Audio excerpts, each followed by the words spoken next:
Hey everybody, welcome back to JOJ. It is November 30th. Yes. Almost December.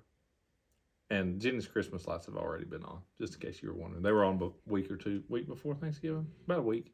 Yeah, so usually, like, I don't turn the outside, the inside's been decorated. Yeah. But usually, I'll turn the outside lights on, like, night of Thanksgiving. It's kind of always what we've done. But Lizzie and I were driving home from volleyball the Thursday before, the Thursday week before Thanksgiving.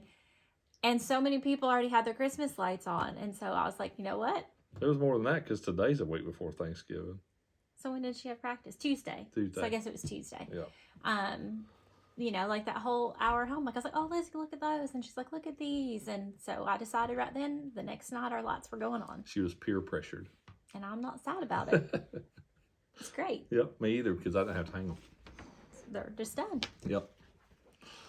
Okay. That's for sure. So I hope y'all had a good Thanksgiving. Hope you've had most people get off for the week or weekend, I guess. Yeah, at least a long weekend or nothing else. So yeah, done your Black Friday shopping. Hopefully you didn't stroke out or have Get to in a fight. knock anybody out or I don't think it's near as bad anymore. No, you used to. Sad. You and your mom used to. That was an annual thing. Oh, it was so fun. Especially the year after, because we were engaged but we weren't married yet. And so I remember I think it was Walmart had like appliances for like $5. Oh yeah. Yeah. And we ran to get that stuff. But yeah, just our kids never have experienced that. No, the craze of a Black Friday sale. I'm not sure if any of them would handle it well. No, Abby, it would stress her out because it's too many people. Lizzie would probably hit somebody if they shoved her too much, or she'd be in a corner crying. It'd be one or the other. Yeah.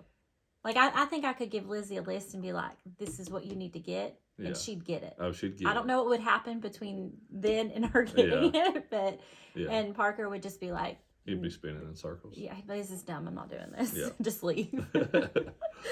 Yeah. But yeah, fun times. Yes. Miss the old days. Okay, so today's Bible verse is 1 Peter 1:7.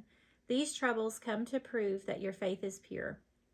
Bass fishing, especially tournament fishing, is definitely a moving target. In order to really stay at top of the game, you must fish every situation as it comes to you. We must actually fish the day, the hour, the moment, and even cast according to a wide range of variables. To figure out these variables, we rely on our skills, abilities, and experiences. Troubles, like changes in fishing, come along regularly. They come as a quick check on our faith. Is our faith strong enough to rely on God, or do we run from God? I have learned that I must rely on God. The bigger problem, the more I need God. The bigger the problem, the more I need God. After all these years, my God has never failed me, not even once. And what he's saying there about bass fishing definitely is the case, and something that I've, just in a tournament situation, I'll run through that quickly before we get into another part of it. But and I've told people this, how one decision, like you can never script out your day, like perfectly. I've had days where I'm gonna go here, I'm gonna go there. Like you've got a plan, you got kind of thoughts in your mind. I'm gonna do this, I'm gonna do that. But one decision of, well, I stopped here and I caught one, but I lost two. So now, and even, this is every fish or 5 fish, but now this is the position you're in. So now you need this to do good. And so then your next move is based on a little bit because of what happened at the last one. If you were steady, then you just got to stay steady. And if but then hour in a day, 2 hours in a day, 3 hours, now you're behind the 8 ball. Now you've got to really do something different. And so it's always a compounding equation of one decision leads to the next decision, and how easy some days go. And it's like every move you make is just the perfect flow of the day. And other ones, how it does not matter what you do. The spin out. The total spin out. It's like you can make all the right decisions, or, decisions that were good, but then it just falls apart and it really didn't matter. I'm glad I don't have to do that for a job. That Ultimate Angler Championship we fished at Gunnersville, That video's not out yet. Will be soon. You'll Yeah. see. The first bad decision was taking the tracker. I shouldn't have took my jet boat down there. I should have just took the. But nice I don't road. know that there was ever any talking you out of it. No, there I wasn't. mean, Absolutely once you not. saw that it was not against the rules, it didn't. It was. It doesn't matter how much grass I get stuck. I'll clean it out. Yeah. I'm going. Yeah, and at the end of the day, like, it didn't keep me from having a good tournament. Mm-hmm. My decisions and how I practice, all those things did. and even my first day, like, I had a super long day. I'm not used to, one, putting fish in the live well again, and two, having flights. Like, we fished, everybody fished at the same time, whatever. I had like a 10-hour fishing day. He was exhausted. Yeah, I was.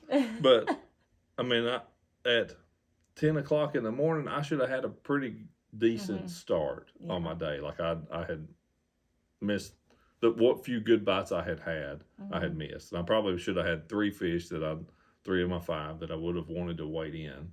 I had bite, and I didn't catch any of them. So, like, I'm just behind the 8 ball, all these things. And so then each of those decisions happening led to the next decision, led to the next decision, blah, blah, blah, blah, blah, blah. And before you know it, you fished a 10-hour day and still didn't have anything to show for it. So next day, I just, whatever, didn't care, had a much shorter day and caught a solid little bag of fish. So it just goes to show you how one decision leads to the next. But it is much that way in life.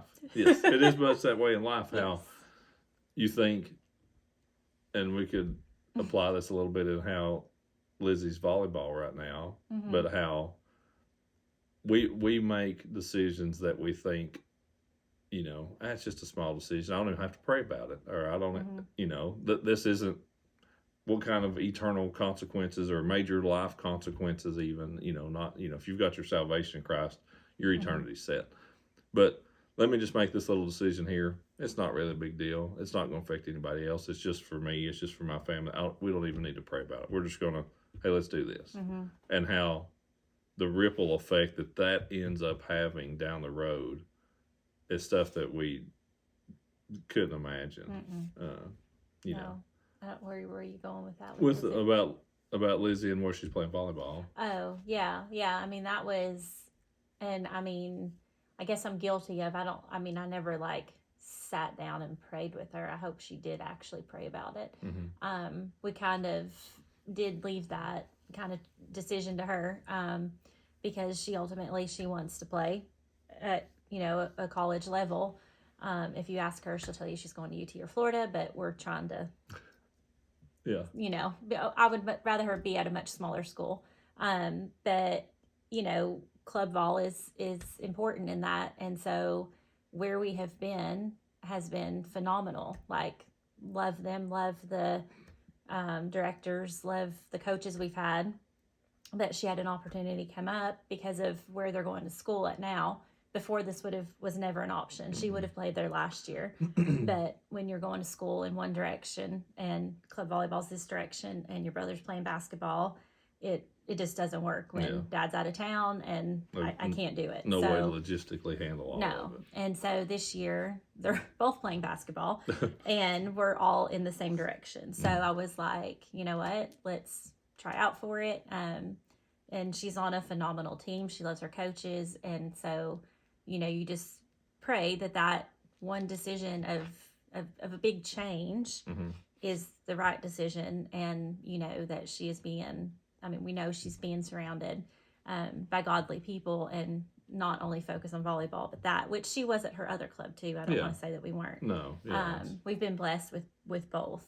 But, now, like, obviously we can't see the future. Like, volleyball may not even be in her future, but for what we, think and can see for now, like, I'm excited to see where that's going to lead her. But also, like, you can do that with one, we feel like this is a good choice, but in other things, you can make one small bad decision. Oh, yeah. And then it just snowballs and keeps on and keeps on. And sometimes those bad decisions become a habit. Like, instead of breaking free. Emmett's going to pull the background I thought down. it was all going to come down. But, like, I feel like you can get in that habit of, oh, well, it doesn't matter. I always make the bad decisions. Like, or it doesn't matter if I make a good decision, it turns out bad. And I think that's probably one of the hardest things being earthside is unless God comes down and is like, this is what you need to do. Yeah. Like, I know me personally, I think Ott's probably better at, he feels like if this is the right decision, he stands firm in that. And that's like, I feel like you don't question it too much. Where I'm more of a, like, I mean, even with Lizzie's volleyball, like, okay, this is what we're going to do, but is it really right? Like, second guessing myself, but not. And like, so I think it's hard for me sometimes to hear what God might be trying to show us or say because I need an answer. Like, I need something to be like, yes, this is right. You know, what's really funny about that is that you need it, like, you want knocked upside the head with it. Please don't hit me upside the No, I'm head. not going to. I said, what do you want for dinner? I don't know. Won't give you a decision. I knew he was going to come. I knew he was going to come up with something like that. Yeah, something silly. But no, it is. And I think for me, the decision making part of it, oftentimes, a lot of it is.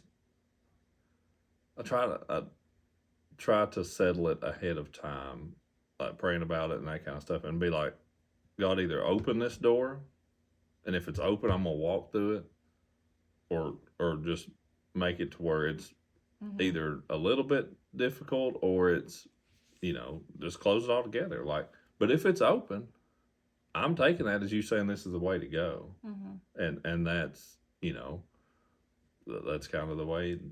Yeah, but she had 3 doors open. She did, she did. So but I think at the end of the day, like where she's going, we knew it would be the hardest. Yeah. And that's what she wanted. Yeah. Like she and that's what we want for her, truthfully. Yeah. And that was, I think if you know that, in a competitive type setting like that, if you're trying to be the best athlete or the best angler or whatever it is, and you have an opportunity to do the hardest thing. Yeah.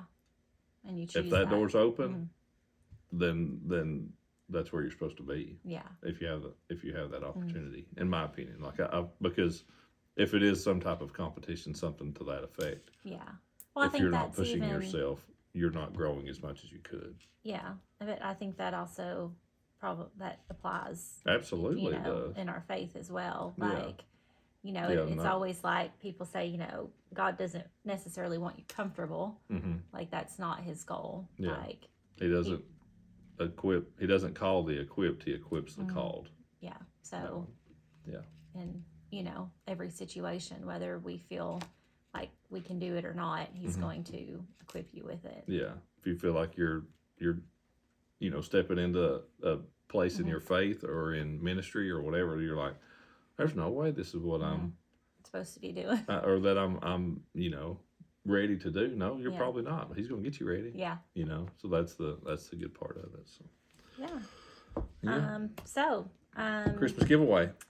Yeah, so that's, the month of December, we kind of take a break. We pre-film everything so we can get it all uploaded just to kind of, December's busy and time to reflect and just prepare for the next year. Especially this year. I feel bad. Like typically we have the whole month of January that we're off, but this year it starts back middle of January and of course, both of our kids playing basketball, so we're double dosing on basketball, and then we'll start traveling with Lizzie as well, and Abby's rodeos will start back. So we'll just all be all over the place come January. Yeah, like all over the place. So I really feel like we need to try to December to be in our little bubble of just enjoying this month before it all starts again. Yeah, before it all goes. But yeah, so it'll be Christmas giveaway. We'll be posting each day, and then starting December 1st. That goes December 1st through 12th, and then I believe I've got it on the 14th. Which actually, I said we weren't going to do a JOJ live, but I think that it's a Sunday, so I think we'll do a live deal. JOJ drawing, announce our winners and everything, because I like to be able to try to get those out that way if you're using them for gifts or you know. that way y'all get them. And then we're also going to be doing some other little giveaways on our stories as I look at that stuff back there. Okay. Just as a fun bonus. So I guess we really won't be taking off the first 12 days. But it's good. Keeps us busy. And then, so our drawing is on the 14th. So hopefully I won't be loopy. Yep. Should be good. We'll handle that. Yeah, so. Should be good. I think that's it. Is that it? What are we doing for next year? Which I guess we'll do some stories and stuff on that. I think we're going to do the newest version of Jimmy's book. Yep. Like this was a fun, can relate to fishing, relate to life. Yeah, it worked out good. So, yeah. Yep. Other than that, we'll be back December 14th. We'll be live to announce winners. And next week should be live. No, December it'll 7th. be the giveaway because remember that's. Oh, that's right. That's right. Yeah, never I know, mind. we're all messed up. Yeah. We might pop on. You just see us whenever. Yep, that's for sure. So. Yeah. So. All right. Thank y'all for watching. I don't have to say Merry Christmas. We'll see y'all before that. Yeah, not Merry Christmas yet. Yeah.